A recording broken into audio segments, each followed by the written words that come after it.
Vamos lá. Olá, Ana, tudo bem? Faz tempo que não envio relatos, trabalho e muita correria. Entendo. Espero que todos vocês estejam bem. Tudo certo. Esse relato que contarei é muito interessante. Diz respeito ao meu pai e a um amigo de adolescência dele. Eram amigos muito próximos, cursando o ensino técnico de Química Industrial. Moraram no Rio de Janeiro, passaram muitos apertos, desde dividirem o sapato de festa até roubarem bifes do refeitório do antigo restaurante Calabouço, foco de grandes reuniões políticas da época. Os anos se passaram, cada um seguiu a sua vida. Casaram-se, tiveram filhos, netos. Esse amigo do meu pai, o fulano, mudou-se para Fortaleza e por lá ficou até o final da sua vida. Há uns 20 anos, ele visitou meu pai e passou momentos muito agradáveis. Disse que era espírita, tinha sonhos lúcidos e que ele e meu pai eram amigos de muitas vidas. Ele foi embora e meu pai escreveu um bilhetinho com o telefone e o endereço dele. Ele foi embora e meu pai escreveu um bilhetinho com o telefone e o endereço dele, do meu pai, e ao final colocou essa frase: até a próxima batalha. Passaram-se os meses e meu pai recebe um cartão do amigo. Não havia e-mail nem internet direito naquela época. Importante lembrar. Bom, a carta era muito interessante. Nela, o amigo relata toda a história da amizade dos dois. Disse que remontava aos tempos de Gengis Khan, que eles eram guerreiros, bárbaros, e que após uma perda muito dolorosa, pois meu pai viu assassinarem alguém de quem ele muito amava, tornou-se vingador, sanguinário, na tentativa de vingar a morte dela. Na hora, identifiquei-me com essa mulher. Meu pai sempre teve um ciúme excessivo sobre mim e até hoje é muito preocupado. Ele morreu, na época acima citada, nos tempos desse guerreiro épico, matando todos os inimigos para vingar a morte de quem amava e seu amigo o acompanhou até o fim. Muitas vidas se passaram e após muito crescimento espiritual, ele disse ao meu pai que podia ficar feliz, pois lá no plano astral, meu pai liderava uma equipe espiritual de 32 pessoas, espíritos, com grande trabalho assistencial ao próximo. Para finalizar a carta, ele xerocou vários bilhetes que meu pai escreveu ao longo da vida para ele, sempre do tipo: nos encontraremos na próxima batalha. Ou mais uma batalha vencida. Vale afirmar que meu pai nunca foi do militarismo e não havia razão para esse tipo de comentário. Meu pai ficou muito contente, pois ele sempre gostou muito desse amigo e nunca soube dizer o porquê de tanta afinidade. Sempre se correspondiam. Devo salientar que o Josemar era um médium atuante. Vidente, tinha capacidade da psicofonia, era médium de transporte. Enfim, uma pessoa que gostava e estudava muito a doutrina espírita e sabia muito sobre ela. Infelizmente, há cerca de 1 ano e pouco ele desencarnou. Meu pai ficou muito triste e orou muito por ele. Até hoje, guarda as cópias dos bilhetinhos que mandava para ele. Amizade essa que nasceu em meio a turbulências de massacres e guerras, de grandes ataques e barbaridades. Meu pai diz que sente o amigo dele, que ele está bem e deve estar lá no mundo espiritual contando causos, pois sempre foi muito comunicativo e simpático. Abraço a todos e parabéns pelo canal. Obrigada, que Deus abençoe. Amém. Olha, de outras vidas.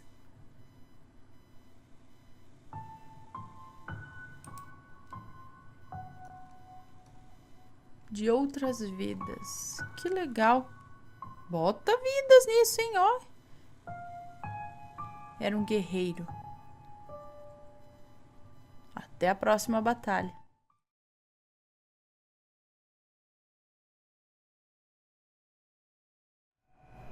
Vamos ler um de duende, então. Vamos ver.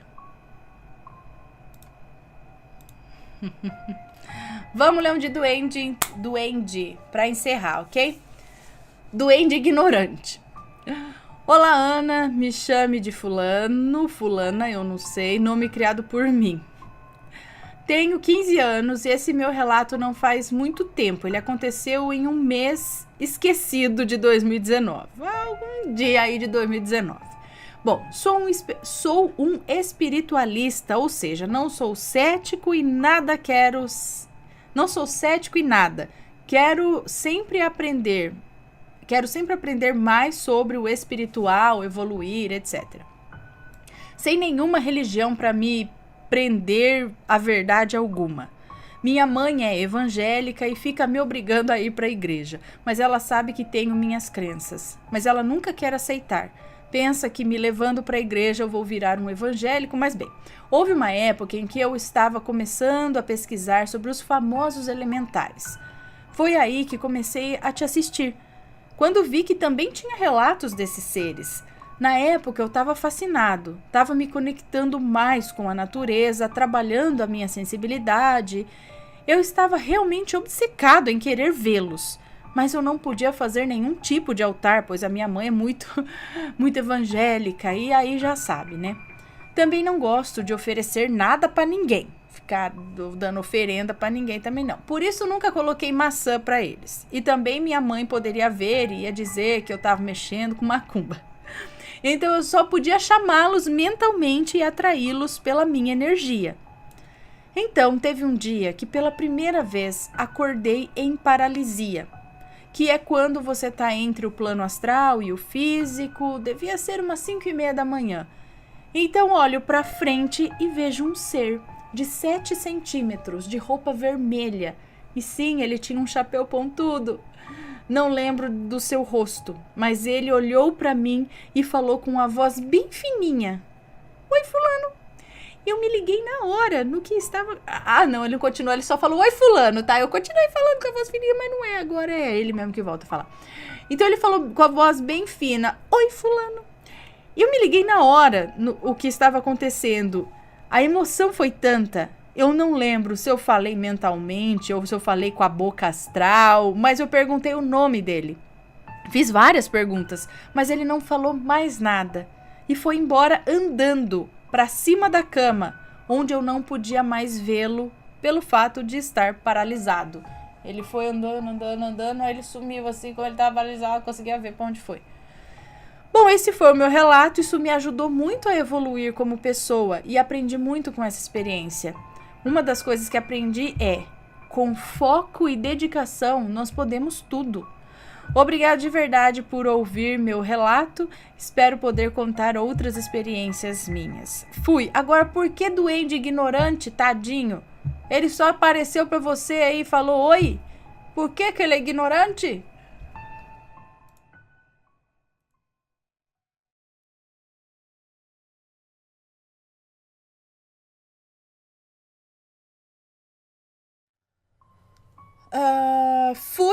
Fui parar em outra dimensão. E lá, vamos ver o que aconteceu. Olá, Ana, eu sou um moço que escreve o relato. Espero que esse e-mail te encontre bem e com muita saúde. Quero aproveitar para esclarecer que nomes e locais foram alterados, logo sinta-se à vontade ao mencioná-los. Ok. Bom, meu relato é muito doido, até mesmo para mim. Tanto é que talvez nem eu acreditaria em mim mesmo se não tivesse evidências que trouxe desse lugar misterioso. E ao decorrer do relato vai ficar mais claro para vocês. Para um melhor entendimento, vou precisar esclarecer alguns fatos que aconteceram na minha família no final dos anos 90. Nessa época eu ainda não pertencia a este mundo, mas vamos aos fatos que realmente importam. A minha avó teve 4 filhos, que aqui vou chamar de Caio, Lucas, Sônia e Márcia. Bom, inexplicavelmente, a minha tia Márcia saiu em uma manhã para trabalhar e nunca mais voltou. E apesar das buscas de detetives que a minha família colocou no caso, nenhuma evidência foi encontrada e acabou ficando assim. Nunca mais foi vista. Agora que já esclareci esse detalhe, vou ao fato que me trouxe até aqui. Apesar de não ter conhecido a minha tia Márcia, sempre vi muitas fotos e retratos dela espalhados por estantes e paredes da casa da minha avó. Então já me era bastante familiar seu rosto e seus traços índios puxados da minha bisavó. Inclusive, era a única dos irmãos com essa beleza exótica que a diferenciava de todo o resto da família. Bom, dito isso, vou iniciar um novo parágrafo para contar o fato da ida a outra dimensão. Sempre fui muito apegada aos meus avós paternos e costumava passar os finais de semana com eles, que moravam em um lugar mais afastado, onde tinha muitas chácaras e era bem carinha de interior. Nessa época, eu estudava no período da tarde e já ia preparado para ir para a casa da minha avó. E nesse dia não foi diferente. Saí da escola, peguei o ônibus e fui rumo à casa da minha avó. Desci do ônibus e teria que andar mais ou menos 1 quilômetro em estrada de terra, mas já estava muito bem acostumado com o caminho, então não era problema nenhum para mim. Quando cheguei em determinada parte do caminho, vi um senhor, aparentemente bem velho, maltrapilho, carregando um saco nas costas. Coisa bem normal, já que podia se tratar de um mendigo. Mas algo estranho aconteceu.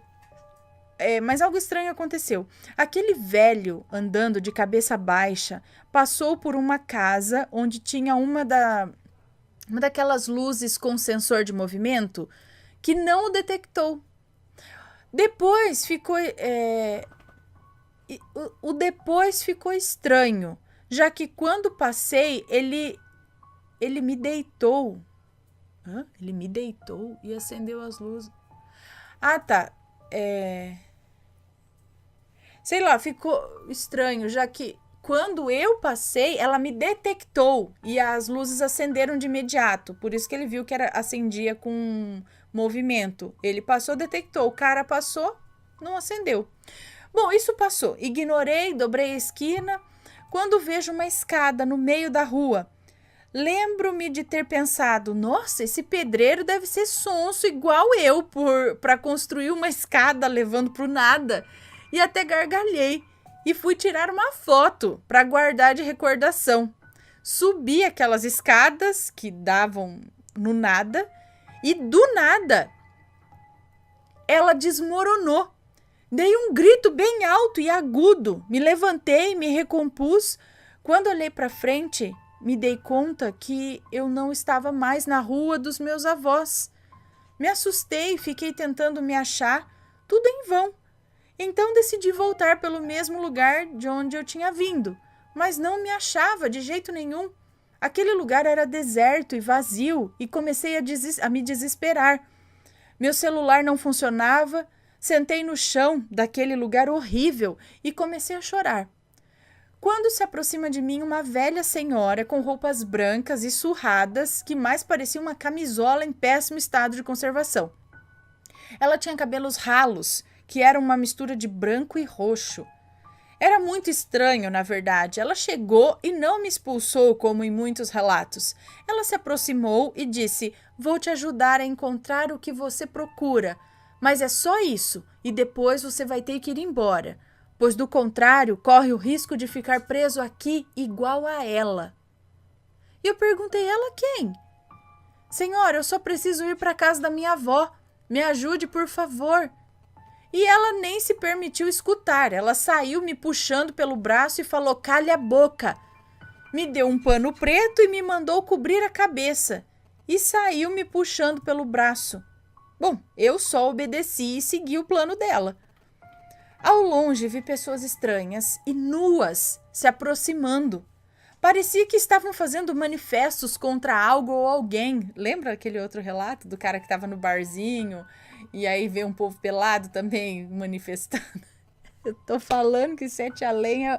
Bom, ao longe vi pessoas estranhas e nuas se aproximando como se estivessem fazendo um manifesto contra algo ou alguém. Eu não entendi muito bem, mas a senhorinha, que não se apresentou formalmente, mas que aqui vou dar o nome de Clotilde, Dona Clotilde, ela ficou atormentada e gritando, vamos logo, vamos agora!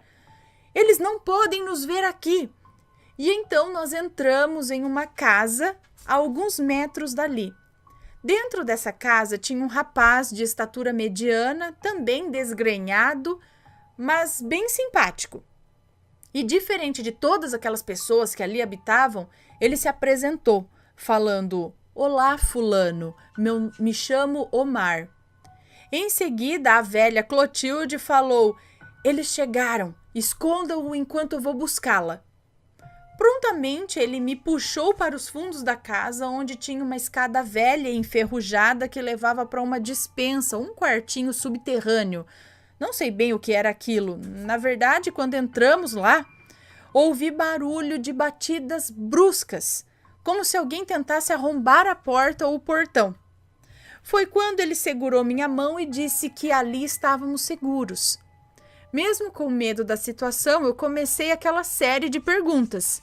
Onde estou? Como vim parar aqui? Quem estamos esperando? E como eu volto para minha vida? Ele segurou minha boca e disse: tudo vai se esclarecer em seu momento. Espere e verá tudo. Vai se esclarecer. Espere e verá que tudo vai se esclarecer. E então ele me deu um mega beijo. Eu, que até então tentei sair daquele beijo, mas me deixei envolver. Eu, que até aquele dia só havia me envolvido com mulheres, não estava mais no controle de mim mesmo. E fizemos ali coisas que nunca tinha feito nem com mulher, mesmo contrariado. Assim que terminamos os trabalhos todos, nem tive tempo de refletir sobre tudo aquilo, pois a velha Clotilde tinha chegado. Cadê? Tinha chegado e se pôs a gritar: fulano, venha cá! Mateus, não tô chamando. Mateus, venha cá! Mateus, tô te chamando porque o Rabinho quer sair. Ele tá unhando a porta aqui desesperadamente.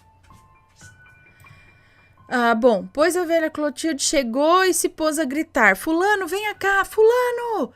Seu tempo aqui está acabando, venha depressa! E eu logo corri ao seu encontro. Quando cheguei lá, vi, acompanhada daquela velha senhora, a minha tia, que já não tinha mais aquele rosto feliz das fotos. Estava apática. Ela não sabia quem eu era, mas eu a conhecia muito bem e acabei por falar: tia, o que você faz aqui? A avó está à sua procura há tantos anos, ela sofre tanto a sua falta. E eu não obtive resposta alguma, a não ser aquela velha senhora falando: a sua chance de transpassar seu recado. Mas essa é a sua chance de transpassar o seu recado, mas o faça logo, antes que ele se vá. Pois esta passagem já se abriu e já se fechará. Mas nenhuma palavra sequer saiu, e mais nenhuma palavra sequer saiu de sua boca, é isso? E ela caiu ali no chão, não sei se morta, não sei se desmaiada, pois o Omar logo saiu me puxando e falou: você precisa voltar para o seu tempo. E eu falei: eu preciso de mais detalhes do que aconteceu com ela. Por favor, me explica onde eu tô. E aquilo que tivemos, né? E só foi o tempo dele falar: infelizmente não há mais tempo. E me empurrou em uma espécie de poço nos fundos da casa. Acordei em um hospital e, pelo que soube, não cheguei à casa da minha avó. E fiquei sumido até a noite de sábado. E depois de muito procurarem, me encontraram em frente à casa, daquela casa que tinha o sensor de movimentos, a luz com sensor de movimentos. E acharam que eu havia bebido e depois desmaiado ali. Fizeram vários exames para ver se eu tinha bebido ou usado drogas ou sido abusado, mas testei negativo para todos. E para os meus familiares, até hoje é um mistério o que aconteceu comigo aquele dia, pois não tive coragem de contar e acharem que eu sou louco, pois pessoas na minha família já foram taxadas de malucas por muito menos. Bom, esse foi o meu relato. Cortei bastante coisa para não ficar muito longo. Me desculpem pelos erros gramaticais, escrever nunca foi o meu forte. Te desejo tudo de bom, pois é merecedora. E vou mandar meu relato de Demodite, assassina, credo. Muito obrigada, um beijo para você. E ela estava presa, ela tá presa lá, então, ou você acabou indo para essa outra. Mas, gente, o homem abusando, sim, foi catando e ele não tinha controle. Eu, hein? Perigoso Sete Além. Sete Além, nem sei, não é Sete Além. Ele falou outra dimensão, não falou o nome Sete Além. Mas eu lembro desse protesto do povo pelado aí. Lembra do outro relato? Do churrasquinho, não é? Churrasquinho Sete Além, não sei.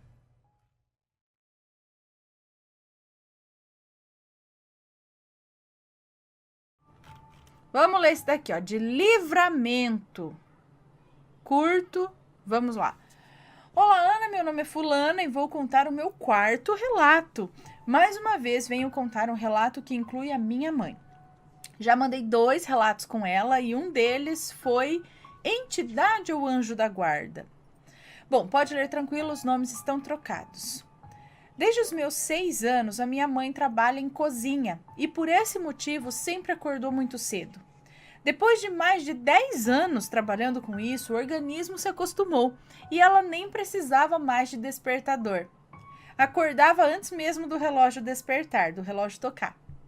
Na empresa que ela trabalhava, chegou uma nova funcionária para ajudá-la na cozinha, que aqui vou chamar de Vânia. A amizade foi fluindo rápido e parecia que já se conheciam há muito tempo. Vânia era uma pessoa alegre, bom astral e logo as 2 famílias estavam misturadas. Depois, Vânia descobriu que morava no mesmo bairro que nós e apenas 3 ruas antes da nossa. Como o marido a levava de carro todos os dias, ele ofereceu carona para minha mãe e combinou na esquina da rua dela, pois iriam no sentido contrário à nossa casa. Bom, assim foi feito por mais ou menos 1 ano. Um dia, minha mãe perdeu a hora e não foi encontrar com a Vânia. Como já estava quase clareando o dia, ela foi direto para o trabalho. Quando chegou lá, até achou estranho que a Vânia também estava atrasada, mas começou a colocar as panelas no fogo e se distraiu ali com o trabalho. Meia hora depois, os funcionários começaram a chegar, falando que tinha um acidente em cima do viaduto. Então minha mãe pensou que por causa desse acidente, a Vânia deve ter se atrasado, já que elas passavam por ali, né? Então ela teria que fazer talvez um outro trajeto, e aí ela se atrasou. Ok. 1 hora depois, a Vânia ainda não havia chegado. E as pessoas que chegavam... Ah, não, eu voltei, é isso? Ah, não, e as pessoas que chegavam ou que chegaram falaram que tinha um acidente e um dos carros era um Fusca branco. Ali o coração da minha mãe apertou e então ela pensou que poderia ser a Vânia, sim. Antes do almoço veio a notícia que realmente era a Vânia no acidente. Ela e o marido foram levados para o hospital, mas naquele mesmo dia veio a notícia que ela, a Vânia, havia falecido. Ana, minha mãe, sentiu bastante a morte dela. Foi realmente uma pena a amizade delas acabar rápido e desse jeito. Depois eu me senti mal, pois dei graças a Deus, né, por minha mãe ter perdido a hora naquele dia. Mas Deus sabe que eu não fiquei feliz pela Vânia ter morrido. Eu fiquei feliz pelo livramento da minha mãe, entende? Bom, isso pra gente aprender a não reclamar de coisas que acontecem, como perder a hora, perder um ônibus, esquecer um documento em casa e ter que voltar para pegar, entendeu? Há coisas que acontecem que não são para atrasar, e sim para livrar. E é verdade, tem várias histórias. Um grande beijo para você, para o Matheus, para os Pimpolhos e para a família Assombrada. Então, tem essas coisas mesmo, sabe? Esses atrasinhos, essas coisas. Aprender a não maldizer, né? De repente, sei lá. Né? As coisas acontecem por um motivo. Furar um pneu, sabe? Essas coisas de atrasar, eu sempre penso nisso. Vai que, né?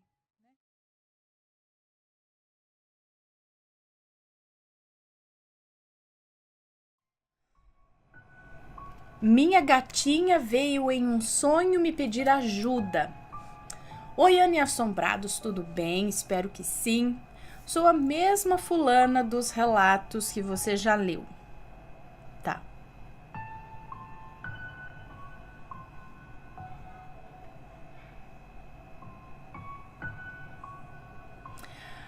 Pode ler tranquila, todos os nomes já estão trocados. Obrigada.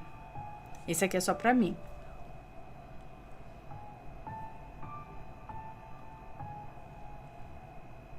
Tá.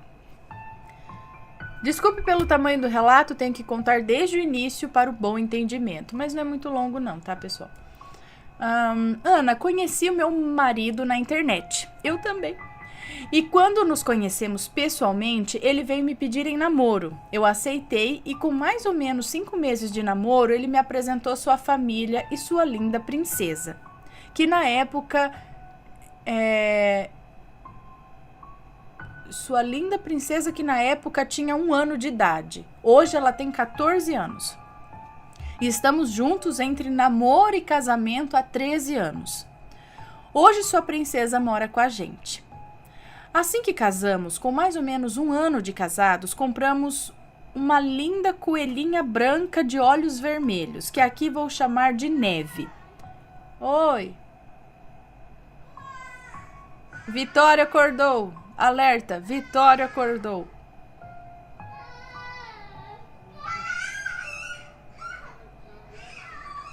Quero mamar. Bom, compramos uma linda coelhinha, que aqui vou chamar de Neve. A princesa, filha do meu marido, com 6 anos de idade, que ainda não morava com a gente, vinha de 15 em 15 dias passar o final de semana. Toda vez que ela vinha, ela queria pegar a Neve no colo e não deixava a Neve dormir. Sempre pedia para a princesa deixar a Neve dormir. Bom, eu desisti porque eu não queria ser a tia chata, né, entre aspas. E também ela vinha de 15 em 15 dias, né? Uns 2 anos depois, adotamos nosso primeiro gatinho, que aqui vou chamar de Frajola. Depois que o Frajola chegou e ficou grandão, a Neve passou a ficar muito presa na gaiola, porque tivemos medo do Frajola machucar a Neve. Assim decidimos doar para um amigo que já tinha um coelho macho. A Neve não era castrada, também não teve cria. Quando vimos que o Frajola ficou pelos cantos da casa todo tristonho, então decidimos adotar mais uma gatinha, que aqui vou chamar de Fly.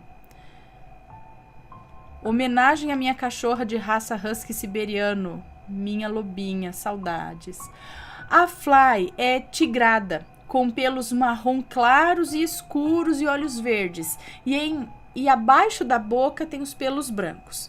Quando a princesa completou 12 anos, ela veio morar com a gente. Com isso, pedi para deixar os 2 gatos dormirem e não ficar mexendo neles, fazendo carinho, entre outras coisas. Como a princesa ficava chateada e não parava, e achava que eu estava com ciúmes ou até mesmo com implicância, sabe, Ana? Eu desisti mais uma vez.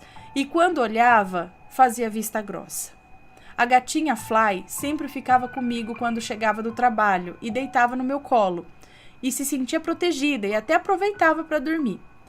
Os dias foram passando e a Fly fugia e até se escondia da princesa, para poder dormir em paz. Mas isso não adiantava, porque a princesa achava ela dormindo e ia lá fazer carinho. Calma, assombrados, aqui é que começa o sonho. Eu acho que os gatos sabem quando temos mediunidade. A Fly veio em um sonho muito real, me suplicar ajuda.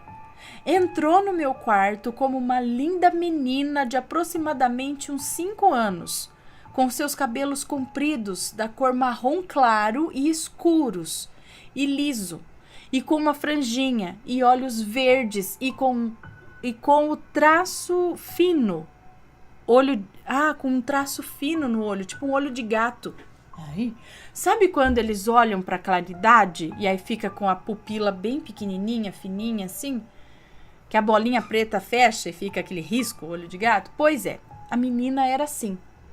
A Fly chegou perto de mim e disse: Mamãe, a princesa não quer deixar eu dormir. Ela fica fazendo carinho em mim o tempo todo. Fala com ela, por favor.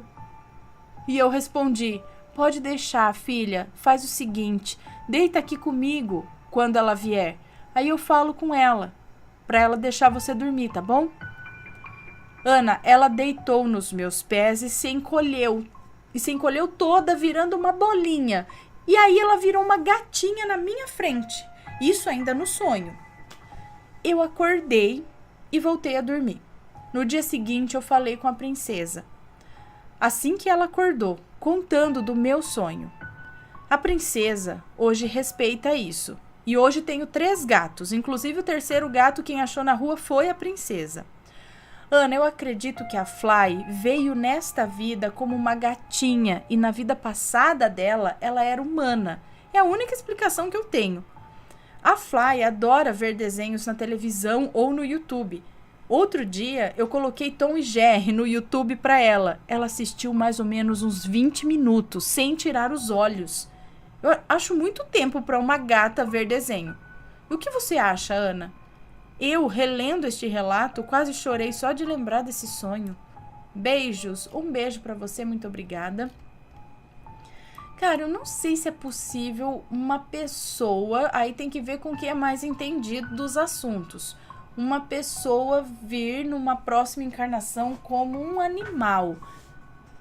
Eu não entendo direito essas coisas de a gente já ter sido bicho, ou bicho, gente ser bicho depois virar gente em encarnação, mas segundo a evolução, mas se for ver uma evolução, voltar a ser bicho é uma regressão, é uma punição, não sei, se bem que dependendo de ter uns bichos aí tá a vida melhor que a gente, que é punição não, é um agrado, enfim, não sei.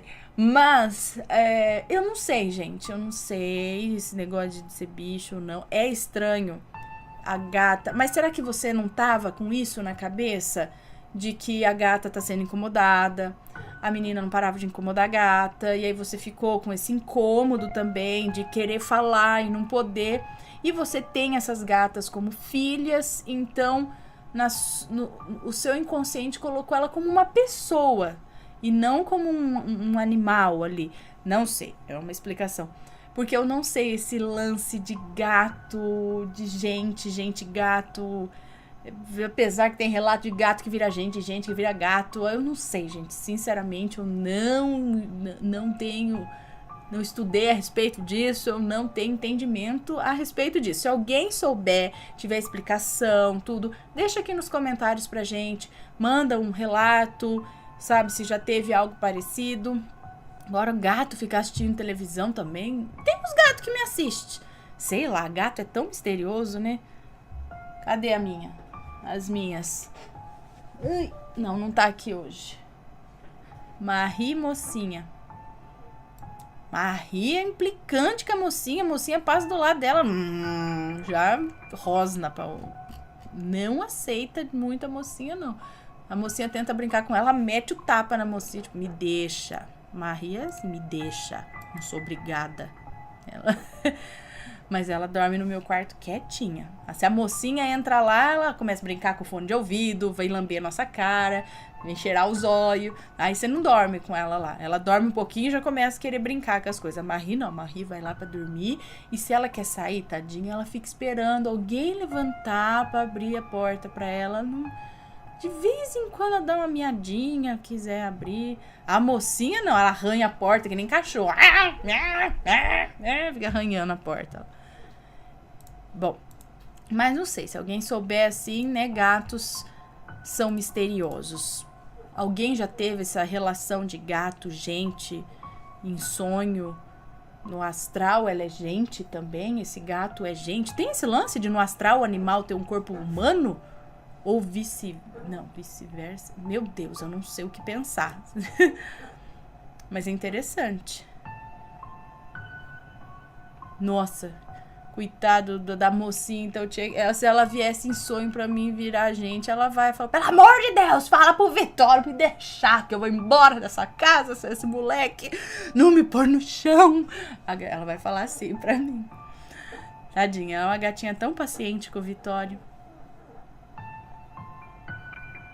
Porque ele é desse, sabe? Ele não pode ver a gata que ele quer carregar, ele quer levar ela pro papá, tipo, come. Ela fala, não quer comer agora. Aí ele carrega ela, fala, deita aqui, dorme. Não quer dormir agora, deixa ela. Mas daqui a pouco eu cato ela, põe no quarto, fala, vai pra lá, vai pro quintal, vai. Aí ele já... Criança gosta, né? Quer dar carinho, mas eles não entendem direito.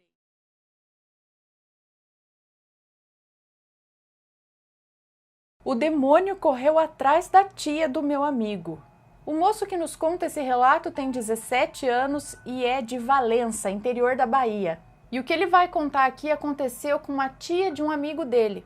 Mas antes disso, ele disse que tem uma história que tem a ver com o avô dele, com o avô desse amigo dele. Bom, o avô desse amigo morava numa roça perto da cidade dele e trabalhava com magia negra nesse sítio, nessa roça, nessa zona rural. E na magia negra, ele trabalhava com um certo demônio. Ou seja, ele fazia coisas para o demônio, em troca o demônio o protegia e fazia coisas para ele. E diz que o demônio fazia de tudo mesmo para ele. Diz que uma vez o avô desse amigo estava andando pela roça e tomou uma picada de cobra. E quem morreu foi a cobra. Porque diz que ele fazia um feitiço lá e tudo dava certo, né? Essa troca e esse demônio fazia as coisas para protegê-lo. Acontece que o avô do amigo dele morreu. E uma semana depois do falecimento do avô, a tia do amigo dele, que talvez, acho que fosse filha, né, desse homem, foi em direção a um pé de jaca. E era justamente debaixo desse pé de jaca onde o avô do amigo colocava as oferendas dele. Quando de repente a tia dele viu uma sombra escura saindo de trás do pé de jaca, que aliás que tem um tronco enorme. Quando ela se depara com um ser de uns 2 metros de altura que saiu de trás do pé de fruta. E esse ser perguntou para ela: Cadê o meu sangue? Você trouxe? Nesse momento, a tia dele gelou e saiu correndo, mas numa disparada que diz que nem bala pegava. Ela saiu correndo e o bicho saiu correndo atrás dela. Ela correu tanto até passar a cancela, não sei que cancela, porteira, sei lá o que.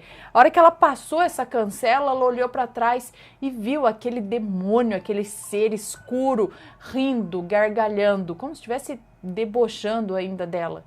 Uma gargalhada horrível, e aí ele foi desaparecendo aos poucos. Bom, passou um tempo, passou um período e chegou a época de quaresma. E aí esse amigo do moço que nos conta o relato foi um dia trabalhar na roça com o pai dele. Só que o pai dele mandou ele ir na frente e esperar na casa que era do avô. E assim ele fez. Ele disse que a casa já estava caindo aos pedaços, não tinha mais nada dentro. Quando ele ouviu um assovio que veio de dentro da casa. Aí a curiosidade bateu e ele entrou para ver de onde vinha esse assobio. E ele se deparou com o mesmo demônio que a tia dele viu no pé de jaca. Ele só disse que correu sem olhar nem um segundo para trás. Só correu.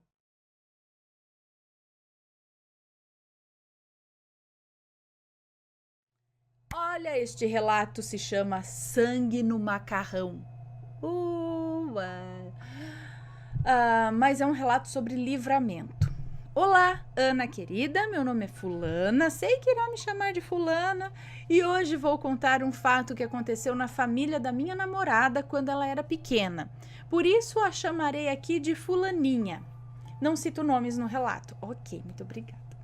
Fulaninha tem um irmão e uma irmã mais velha, ou seja, ela é a caçula de uma família com 3 filhos. Quando pequena, ao contrário de seus irmãos, que eram muito extrovertidos e arteiros, ela sempre foi dengozinha e muito apegada aos pais. Era daquelas criancinhas que vivem na barra da saia da mãe, sabe? Certo dia, Fulaninha tinha uns 4 anos de idade. Certo dia, seu pai disse... Que foi, Pê? Não vai entrar ficar escondida aqui, né? Ah, papai deixou, mas não, pelo menos não vai me assustar agora, né? Tá, fica quietinha, tá? Não é pra ficar com medo dos relatos. Tá? pode brincar com a boneca, Lalaloopsy. Lembrei do nome. Bom, então voltando aqui. Então, certo dia, fulaninha tinha uns 4 anos de idade na época. Seu pai disse que no dia seguinte, depois do almoço, faria uma pequena viagem com seu irmão e sobrinho para pescar. Ou seja, ele iria com o tio e o primo da fulaninha. Tá. Nesse dia, fulaninha passou o dia chorosa, pedindo para que o pai não fosse, mas ele estava muito animado e não desistiu de ir. No dia seguinte, fulaninha teve febre. Ela não era de ficar doente e continuava pedindo para que o pai não fosse viajar. Ainda assim, o pai disse que iria. Então, na hora do almoço, fulaninha estava comendo macarrão e seu nariz começou a sangrar muito em cima do prato de macarrão. Seus pais olharam para ela e o rosto de fulaninha era só lágrima e sangue. Ai, gente. Preocupado com o estado de fulaninha, seu pai desistiu de última hora da viagem e resolveu ficar para cuidar dela e ampará-la, né? Vai saber o que a menina tem, tá com febre, né? O nariz tá sangrando, né?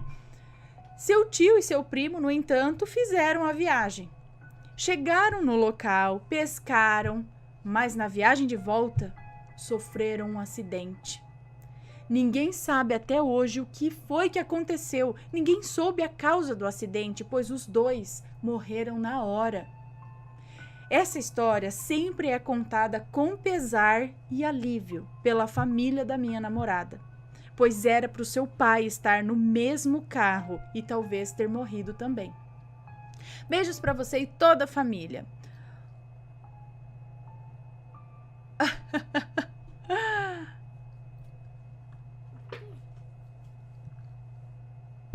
Será que ela não sentiu o sexto sentido? Ela teve um sexto sentido. Mas por que a menina tem que começar a sangrar muito? Porque alguma coisa queria impedir que o pai dela fosse. E tava usando o sexto sentido dela para pedir para ele não ir. Nem ela sabia o porquê, mas ela queria ele ali. Aí ele falou que ia. Aí ela continuou pedindo para não. Aí ela ficou com febre, mesmo assim. O pai falou que ia. E aí no dia o nariz dela começou a sangrar. E aí ela chorando. Bom, já tinha tido febre, tá com sangue. Aí ele morreram só os pais ou a criança? Não, morreu o tio e o primo. Mas era pro pai dela estar junto. Por isso que a gente tem que escutar esses sextos sentidos, né?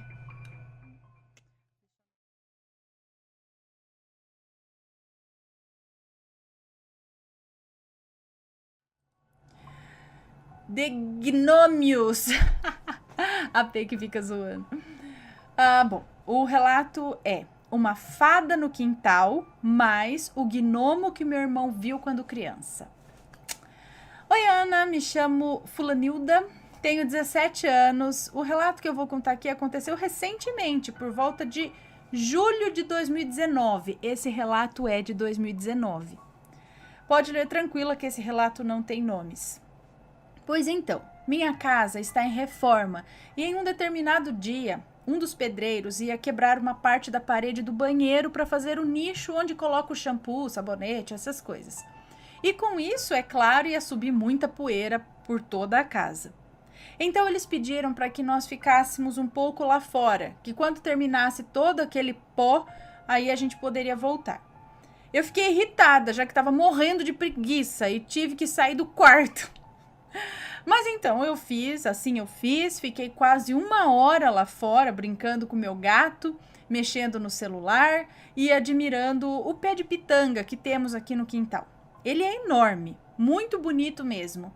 E não é raro ver abelhas por lá, borboletas e muitos sabiás lindíssimos.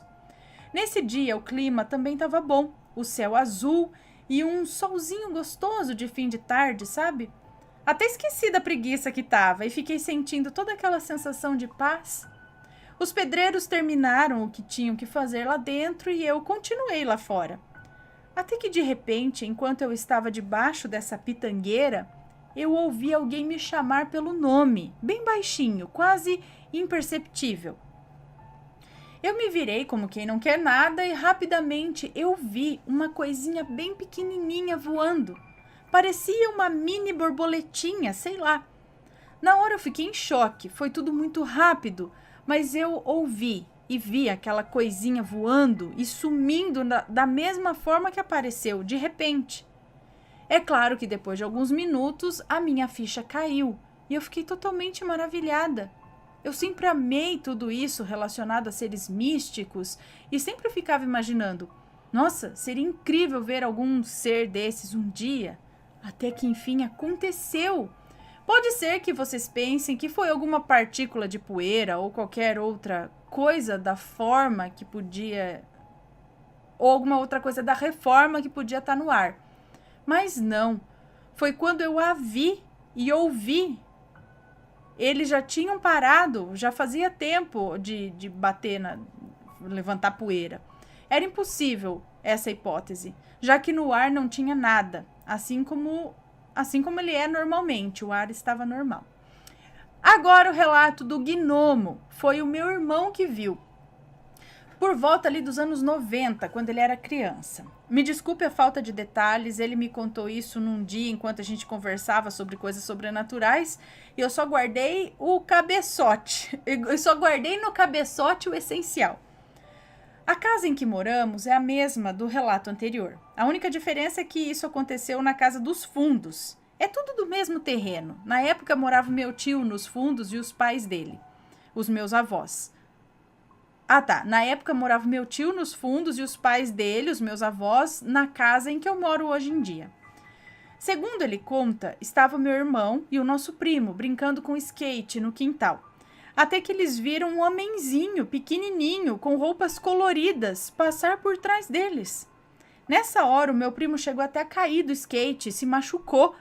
É óbvio que eles ficaram com medo, se perguntando que diabos era aquilo. Mas nitidamente viram e perceberam que era um gnomo. Se tudo fosse alucinação, coisa da cabeça deles, ele não teria caído do skate, muito menos se machucado. E até hoje meu irmão lembra e bate o pé afirmando que os dois viram esse gnomo. Então é isso, Ana, desculpa se ficou longo, tentei detalhar o máximo que lembrava. E para vocês assombrados que assim como eu gosta desses assuntos que muitos dizem ser mentira, eu só digo uma coisa: tem que crer para ver, porque eles existem sim. O que você acha, Ana? Será que o terreno aqui é mágico? Se é ou não, eu não sei, mas que coisas sinistras e legais ao mesmo tempo acontecem. Eu não sei se tem que crer para ver, porque eu já vi muita gente que tá nem aí pra paçoca e são essas pessoas que vêm, né? E muita gente que acredita que tá lá sempre e tal, não vê nada. Então, não sei se precisa acreditar para ver, não. Eles aparecem, assim, eu não sei qual é o critério da aparição, se é alguma coisa do momento, do local, da vibração, do não sei do que. Eu não sei.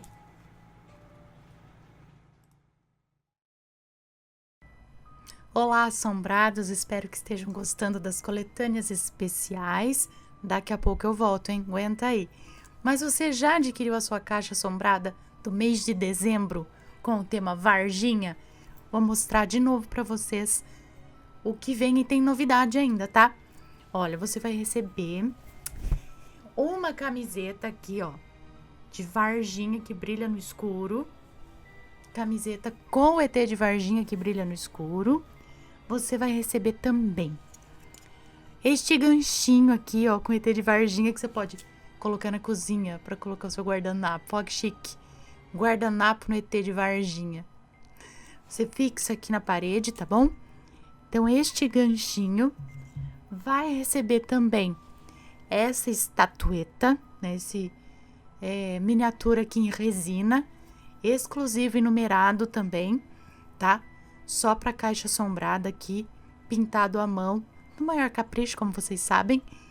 E vocês vão receber também a caixinha para colocar ali dentro ou uma caixinha decorativa para vocês montarem, tá? Vocês vão receber o papel com as instruções e vocês mesmos podem recortar e montar a caixinha. Você pode deixar do lado, colocar ali dentro, mas para deixar do lado é legal, sabe? Assim, de decoração. E também esse display que você também vai montar, dobrar para colocar o seu ETzinho nele aqui, ó, na frente do muro, onde ele foi visto, né? Aqui assim, ó. Então, você vai montar esse display que vai na caixa junto com as outras coisinhas. Tem mais coisa, tem incenso, tem a receita, tem uma guloseima maravilhosa que eu não consigo parar de comer, tá? Então, vai tá bem legal. Essa caixa tá bem legal, garante a sua, tá? E logo mais a gente se vê aí nos relatos de novo, assim que essa bonita dessa voz voltar. Ela tá voltando aos pouquinhos. Beijos e até lá.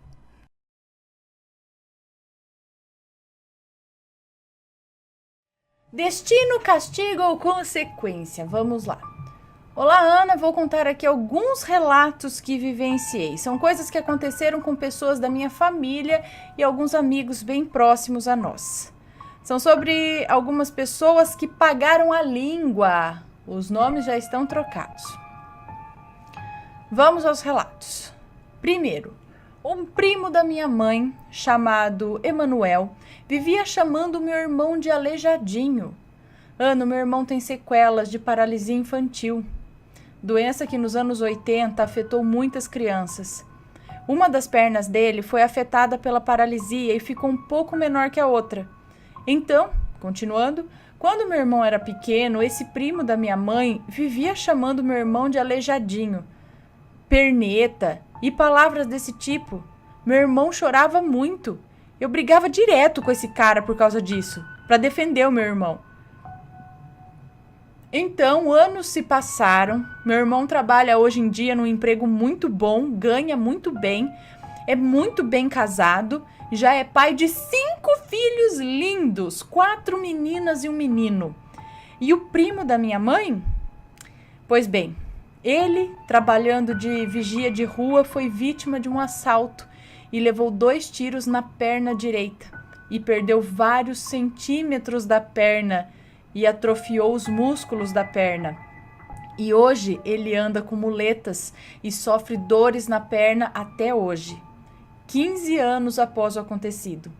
É aposentado, nunca mais conseguiu trabalhar em nada. Detalhe, a perna atingida foi a direita, mesma perna que o meu irmão ficou com sequelas. Destino? Castigo? Pagou a língua? Não sei. Só sei que isso aconteceu na minha família e é um fato. Segundo, esse mesmo primo da minha mãe, Emanuel, ele tinha mania de chamar todo mundo de mongol. Termo que antigamente e erroneamente chamavam pessoas com síndrome de Down.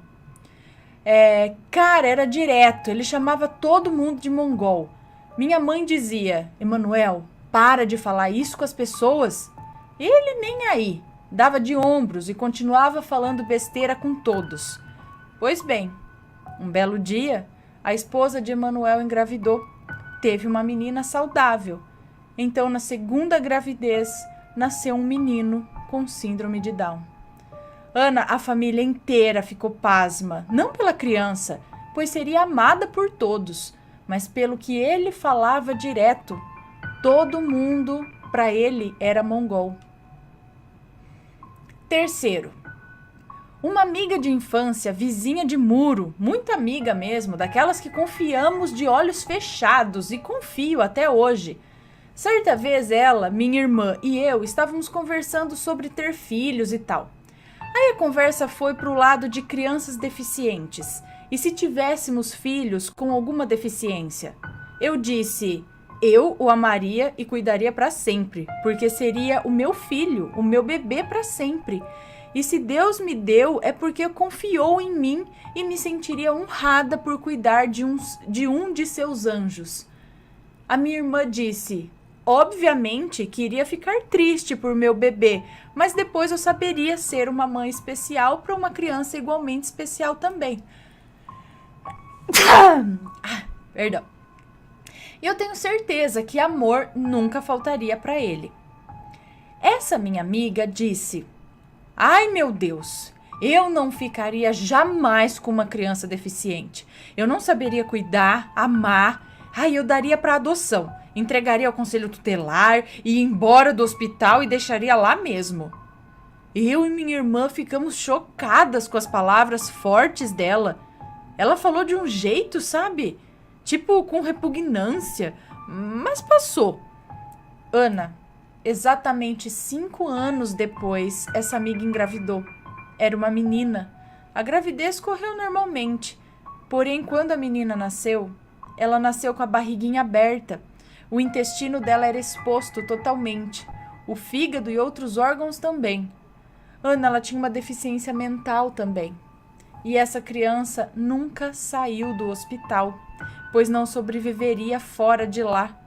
Era ligada em aparelhos e essa minha amiga chorava todos os dias pedindo a Deus para salvar a filha dela. Dizia pra gente que o sonho dela era levar a filha para casa, ver a criança dela dormir em seu bercinho, que iria cuidar dela com todo o carinho e amor do mundo. Ana, o caso da criança era tão grave que ela nunca pôde nem sequer colocar a menina no colo. Ela viveu 1 ano, mas nunca saiu da UTI da maternidade onde nasceu. E lá faleceu na frente da minha amiga. Abriu seus olhinhos e deu seu último suspiro. Ficamos muito tristes e lembramos das infelizes palavras da nossa amiga anos antes. Anos depois ela teve um menino perfeitamente saudável, mas parece mesmo que ela tinha que passar por isso para ser a mãe maravilhosa que é hoje. Quarto, um amigo bem próximo odiava homossexuais. Cheguei a ver por diversas vezes ele falando horrores sobre gays, lésbicas e tal. Ele tinha muito ódio, dava para ver na forma como ele se referia a eles. Eu já cheguei até a ver ele bater em alguns homossexuais em festas na nossa cidade.